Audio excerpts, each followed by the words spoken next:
Well, thank you, Bunny. You made my last point, and the rest of you made all my other points already. So, yeah, I'm going to kind of wrap it up here, I guess.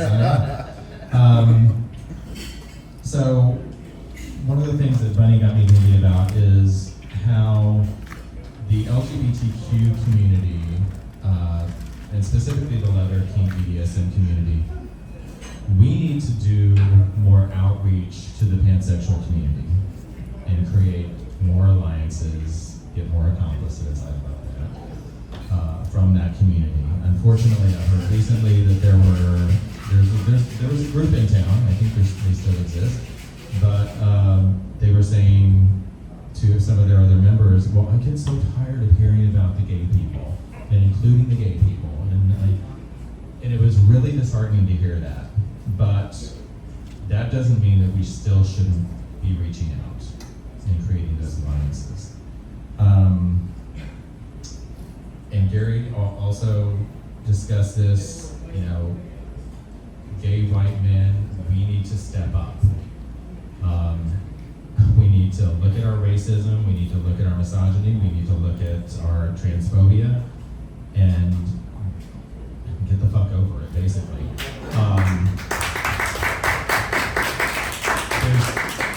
There's really no reason for it. There really is no reason for it whatsoever. And I always try to let people make people understand. A brown woman and a black woman, trans women, were instrumental in creating this movement at Stonewall. We always need to remember that. It was not a bunch of straight, or not straight, but gay white men. It was not a bunch of gay white men. It was drag queens. It was trans women, and we always have to be grateful for that and remember it, because they are a part of our history. I think it's also been talked about that we need to get out of our bubble. We need to get out of our LGBTQ bubble. We need to get out of our leather BDSM bubbles because it's comfortable.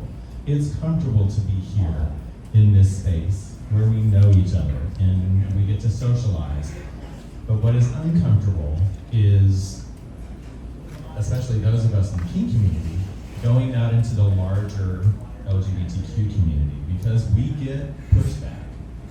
We get people looking at us like we're the weirdos, and we don't know if we should be wearing leather at the pride parade, because then all the straights are going to think we're freaks. Honey, they already think you are. It doesn't matter if we're wearing drag or leather or thongs. There are going to be straight people out there who just believe that we're all freaks anyway. So my opinion is that we need to do individually more to get out into the greater LGBTQ community. And I think it was actually Gary that said something about mutual aid, which I think is really going to be important, because that's how you develop other alliances with groups that are not like yours. So an immediate example of that is the food drives that we're seeing right now, because millions of people just lost their SNAP benefits today. And so, we're doing a food drive tonight, and I've heard of other organizations that are, doing food security kinds of projects. That is mutual aid, because mutual aid is when regular people like us step up and do the work that the government is not doing. So if we can do that in other communities, we're going to build those alliances and be those accomplices. Thank you so much.